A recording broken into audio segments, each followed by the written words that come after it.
Bonjour Monsieur Dassensa Tilkwete, député de Bouna, patron de la jeunesse du RHDP. Merci de nous recevoir dans le cadre de cette interview.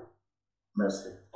Alors, Monsieur le Président de la jeunesse du RHDP, maintenant que le nouveau parti est formé, le RDA est-il de l'histoire ancienne? Oui, on ne dirait pas ça comme ça. Ça fait trop absolu que de dire que c'est une histoire ancienne, parce que c'est un parti politique qui a été constitué depuis 1994, qui a fonctionné, qui a fait ses preuves, qui a eu des acquis. S'il arrive un moment où ce parti est amené à regarder les choses différemment, il ne faudrait pas ranger toute son histoire dans une position d'histoire ancienne. C'est pour vous dire que nous avons décidé d'embrasser une nouvelle orientation. Il est vrai, mais l'histoire du RDR demeure quelque chose à prendre en compte dans la bonne suite du RHDP. Est-ce qu'on peut dire qu'un RHDP sans M. Bédier et M. Guillaume Soro est le même parti politique que vous révélez? Oui, absolument. Même si on aurait voulu avoir tout le monde ensemble et éviter aujourd'hui des interprétations tendancieuses. Interprétations tendancieuses parce que, à bien regarder, le RHDP aujourd'hui reste le même que si Guillaume Soro ou encore M. Henri-Konan Bédié étaient là. Et j'ai de bonnes explications pour cela. Il s'agit de deux leaders, on ne peut pas le cacher, qui ont décidé de ne plus appartenir. Mais le leader, c'est ceux qui sont derrière qui font le leader. À bien regarder aujourd'hui, M. Henri-Konan Bédié reste un BDCI qui s'est vidé totalement. M. Guillaume Soro quitte le RHDP et lui aussi, il part totalement les mêmes vides, puisque Guillaume Soro n'avait pas de militants en dehors des militants du RDR. Et aujourd'hui, les militants du RDR sont tous unanimes qu'il n'est pas question d'aller dans une orientation autre que celle du président Alassane Ouattara et qui est donc le RHDP. Pour tout dire, on ne peut pas dire dans l'absolu que Guillaume Soro ou encore le président Henri-Konan Bédié, leur départ ne fait rien du tout au RHDP, mais on notera tout de même que leur séparation d'avec le RHDP n'est pas un obstacle à l'épanouissement de ce grand parti politique. Alors, ces deux personnes pourraient être les prochains adversaires du candidat du RHDP. Est-ce que cela vous inquiète, étant donné qu'ils étaient anciennement de la maison ou qu'ils ont préparé la naissance de ce parti? Je crois que le précédent raisonnement vaut pour la question que vous venez de poser. Et vous me donnez l'occasion certainement d'amplifier, de vous dire que absolument rien ne nous effraie pour l'instant. Je vais vous dire avec toute la sincérité que chacun de ceux qui avaient appartenu au RHDP et qui ne veulent plus aujourd'hui pour d'autres convictions doivent être dans le regret présentement. Parce que voyez-vous, tous ceux qui s'approchent du président Alassane Ouattara brillent.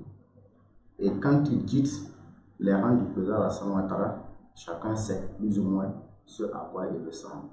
Et on peut parier dans les jours à venir, vous verrez à peu près qu'est-ce que chacun, qu'il s'appelle Guillaume Soro ou encore Henri-Konan Bédié, ce que chacun pourrait ressembler. Attendons de voir. Et moi, je crois fondamentalement que le président Guillaume Soro ou encore le président Henri-Konan Bédié ne peuvent pas s'épanouir en dehors du cercle Ouattara. Alors, pour vous, que représente aujourd'hui le RHDP sur l'échiquier national, l'échiquier politique ivoirien?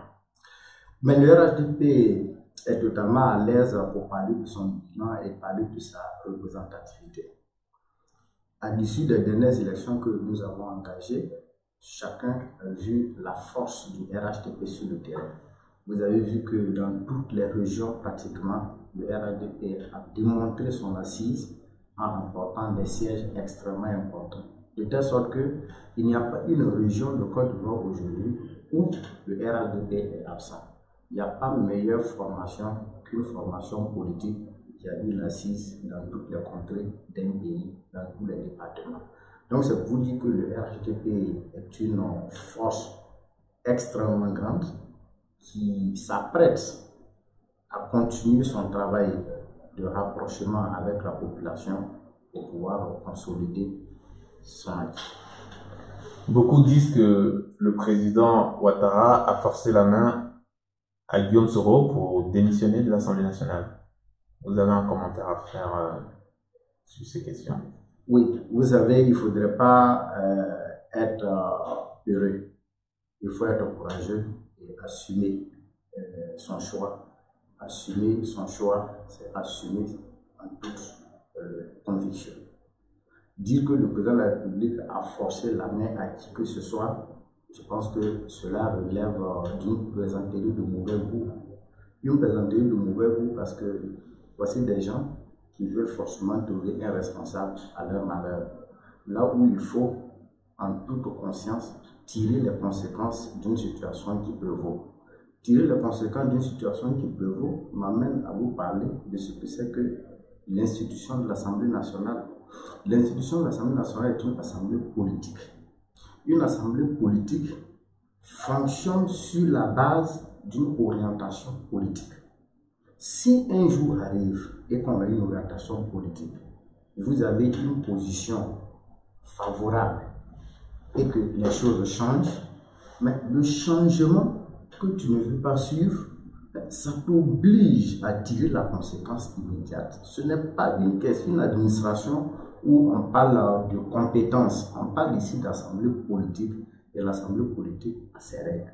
Donc, si on doit refuser de tirer ces conséquences-là et trouver forcément un lien avec l'exécutif pour dire que c'est l'exécutif qui m'a forcé à faire telle ou telle chose, cela n'est pas exact. Donc, je vais vous faire observer en même temps que une démission, c'est par essence un acte libre. Une démission, c'est un acte volontaire. Une démission, c'est un acte qu'on prend en toute liberté. Et on n'a pas besoin de contraindre qui que ce soit pour qu'il puisse démissionner d'une institution comme l'Assemblée nationale. Donc, voici les commentaires que cette question nous suggère. Et je profite pour dire qu'il n'est pas du tout question de continuer à faire comme si on n'aime pas tel ou tel. C'est juste une question de logique. Il faut que chacun le rassure. Le président Bédié, lorsqu'il a quitté le RHDP, s'est mis dans une démarche de fonder une nouvelle coalition avec des partis de l'opposition. Et là, il cherche à engager Guillaume Soro dans sa nouvelle démarche. Le président Ouattara a clairement dit que ce n'était pas une bonne idée pour Soro Guillaume. Qu'est-ce que vous en pensez, vous? Vous faites bien d'utiliser l'expression engagé parce qu'il semble que le président de l'Assemblée, l'ancien président de l'Assemblée nationale serait au chômage. Donc on peut l'engager quelque part. Ceci dit, il faut être un peu sérieux et dire que la plateforme que le président Bédié veut mettre en place, c'est une plateforme qui vient enrichir le débat politique. Parce que nous sommes en démocratie, il ne faut pas lier l'existence de la minorité ou encore il ne faut pas brimer la minorité. Et il ne faut pas vouloir vivre sans opposition. Mais, venant de quelqu'un comme l'ancien président Ali Konan Bédié, qui veut s'associer à quelqu'un comme l'ancien président de l'Assemblée nationale, lorsqu'on a une telle coalition, nous avons de très bonnes raisons de s'interroger sur l'objet de leur projet. Est-ce que ce n'est pas un projet de revanchard, de haineux? Et si tel est le cas, il faut craindre que l'action ne se fasse pas au profit de la Côte d'Ivoire, mais au profit de personnes, d'individus bien désignés. Et c'est bien dommage et ça ne fait pas avancer notre démocratie. Voyez-vous, depuis qu'on parle d'opposition, on parle de Guillaume Soro, on parle de Adi Konan Bédié, aucun d'entre eux ne présente aujourd'hui un projet de société. Aucun d'entre eux ne dit aujourd'hui qu'est-ce qu'ils prévoient pour les Ivoiriens. Aucun d'entre eux n'a une contrepartie à apporter. Tout ce qu'ils ont à dire, c'est des critiques vaines, sans stratégie. Mais quel type d'Ivoiriens sont-ils pour vivre aujourd'hui en Côte d'Ivoire, voir l'évolution qualitative que la Côte d'Ivoire a aujourd'hui, et puis vouloir renverser tout ce qui a été construit sans avoir une pièce de rechange. Je ne suis pas sûr que c'est en 2 ans ou bien en 1 an qu'on aura l'occasion de voir le projet qu'on présente aux Ivoiriens. Parce que l'opposition ne se fait pas pour les dirigeants ou encore contre les dirigeants, mais ça doit se faire pour le peuple. Parce que c'est le peuple que nous visons. Donc pour vous, une alliance Bédié, Soro et qui que ce soit d'autre n'est pas impactant sur la vie politique ivoirienne du moment que les idées ne sont pas mises en avant. Ça impacte sur la vie politique ivoirienne et j'apprécie cela, puisque c'est une proposition. Voilà. Nous n'allons pas fonctionner avec un seul parti. Il est d'ailleurs souhaitable qu'il y ait une diversité d'opinions. Mais que l'opposition soit sérieuse, que l'opposition ait un projet de société pour les Ivoiriens, que l'opposition enrichisse le débat. Pas une opposition qui va venir nous renvoyer à des années beaucoup plus en arrière où la Côte d'Ivoire était dans la boue. Ça fait longtemps que la Côte d'Ivoire est en train d'oublier d'où elle vient. Il est bon que tous ceux qui arrivent maintenant pour les débats puissent se permettre de nous faire avancer.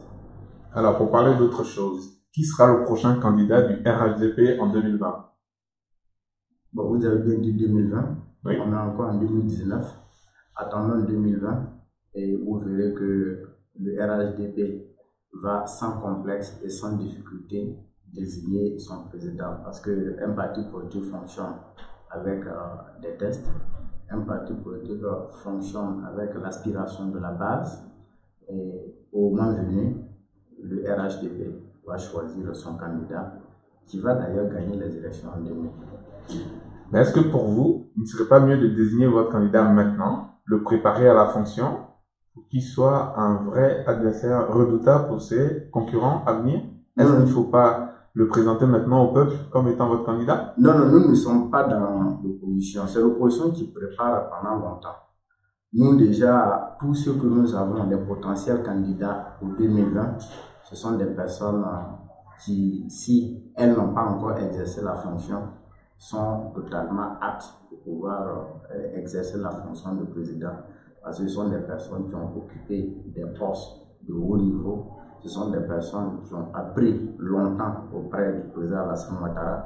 C'est sûr qu'en 2020, si ce n'est pas quelqu'un qui a déjà exercé la fonction de président de la République, ça ne peut être que quelqu'un qui a bien appris auprès du président Alassane Ouattara. Justement, parlant du président Alassane Ouattara, il revient régulièrement dans la presse qu'il pourrait être candidat du RHDP en 2020. Vous y êtes favorable? Mais en quoi est-ce que ça vous gêne si le président veut être candidat en 2020?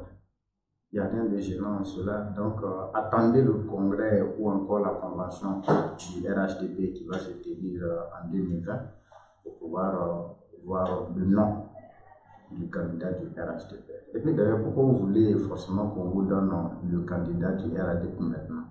Pourquoi vous avez le temps encore de construire vos plans diaboliques? Mais on va venir, on ne va pas vous laisser faire. Nous sommes des stratèges aguerris. Ça fait longtemps que nous avons fait l'opposition. On a vu des vertes et des pas mûres. On sait plus ou moins comment les stratégies se construisent. Faites donc confiance au RHDP. Il vous donnera un candidat sérieux. Vous qui êtes à l'intérieur de la machine RHDP, quels sont les 3 noms qui vous reviennent quand vous pensez candidature du RHDP pour les élections de 2020? Les 3 noms auxquels je pense sont des noms de militants dignes du RHDP. Lesquels? Vous voulez des noms de façon spécifique? Oui. Mais c'est pourquoi faire. pour en savoir un peu plus sur... Non, je ne veux pas trahir la pensée des militants du RHDP. Ce serait trahir les militants du RHDP que de donner un nom actuellement. Parce que nous sommes un parti démocratique qui fonctionne avec la base, qui va faire son choix en fonction de l'aspiration profonde de la base. Et c'est la base qui va nous guider sur qui nous avons choisi comme candidat du RHDP. Pour changer carrément de registre, Laurent Gbagbo et Charles Blé Goudé ont été acquittés et mis en liberté provisoire en ce moment dans le procès pour lequel ils étaient accusés d'avoir commis des crimes de masse et tout. Aujourd'hui, qu'est-ce que vous pensez de la décision des juges de la CPI qui les ont libérés d'une certaine façon? Moi, je veux d'abord me réjouir du fait qu'il y aura inévitablement un appel sur la décision de l'acquittement. Parce que je crois et je pense que si le procureur de la CPI ne fait pas d'appel sur cette décision d'acquittement, ça aurait été un procès incomplet. Un procès incomplet parce que la procédure ne serait pas allée jusqu'à son terme. L'appel que nous souhaitons de tout notre vœu va nous permettre de rattraper certaines erreurs de procédure.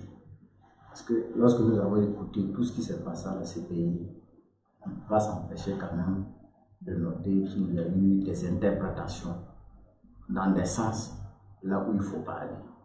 Je vais vous donner un exemple de cette pièce qu'on avait présentée concernant des tueries devant la pharmacie Kenya à Yopougon. Devant la pharmacie Kenya à Yopougon, c'est bien en Côte d'Ivoire. Dans les débats, certains avocats ont fait croire que c'était une pièce qui venait du Kenya. Dans la confusion, la pièce a été retirée. Vous voyez, un élément précis comme celui-là, qu'est-ce qui a bien motivé qu'on puisse retirer cette pièce et puis aboutir enfin à une décision d'acquittement? Et c'est pour dire qu'il y a eu autant d'éléments comme ça qui n'ont pas pu être présentés de façon réelle. Mais l'acquittement, c'est une décision de justice. Et il faut absolument que les gens tiennent compte de la réalité aussi sur le terrain, des nombreuses victimes que nous avons eues. Comme l'a dit le président Alassane Ouattara tout récemment dans son interview, il faut bien un responsable parce qu'il y a ces infractions-là. Il faut bien un responsable.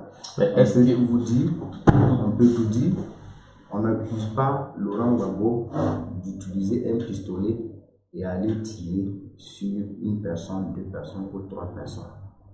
Mais on dit, ne serait-ce que pour l'absolu, que voici quelqu'un qui a juré de protéger le territoire ivoirien et l'ensemble de ses habitants. Il y a eu une circonstance qui a amené à la tuerie de plus de 3000 personnes. Pendant que c'est lui qui était là, au moins il faut qu'il nous explique, qu'il nous dise qu'est-ce qui s'est passé.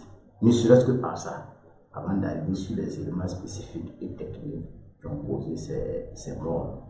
Donc, prendre une décision aujourd'hui et faire comme si rien ne s'est passé en Côte d'Ivoire, ça me paraît déséquilibré. La décision de la CPI ne dit pas qu'il ne s'est rien passé en Côte d'Ivoire, mais dit que les accusés ne sont pas responsables. Même s'il faut trouver un responsable, ce sont les bons responsables? Monsieur Gary, je vous dis que nous sommes en République. Et la République a son chef. Le chef de la République, c'est le président de la République. Et le président de la République, lorsqu'il doit entrer en fonction, il prête serment. Et son serment a trait à la protection des Ivoiriens. Il se trouve que les Ivoiriens n'ont pas été suffisamment protégés, ou du moins, ils n'ont pas été du tout protégés. Il est bon que celui qui a la charge de protéger les Ivoiriens puisse dire à la nation tout entière ce qui s'est passé et pourquoi il n'a pas pu protéger les Ivoiriens. Ça, je crois que c'est fondamental. Tout autre débat, c'est un débat puéril. Personne n'a dit qu'on a vu Laurent Gbagbo tirer sur quelqu'un, mais c'est une question de responsabilité et on ne peut pas trouver est un responsable au-delà du président de la République qui est en train de servir. Et en plus, nous sommes en Côte d'Ivoire. Ne faites pas revenir certaines choses qui vont attrister davantage les Ivoiriens. Nous sommes en Côte d'Ivoire et nous avons été tous témoins. On a été tous témoins de ces atrocités qu'on a connues en Côte d'Ivoire. On a été tous témoins de ces appels que le président de COJEP, Charles Bleu Goudé, lançait régulièrement. On a été témoins de cet appel au rassemblement au camp Gallieni pour pouvoir s'armer. On a été témoins de tous ces appels à sécuriser les quartiers. Comment les civils sécurisent les quartiers? C'était le début de ce que l'on a appelé l'article 125. En d'autres termes, à l'acheter pétrole 100 francs, à lui mettre 25 francs, ça suffisait pour ôter la vie à des gens.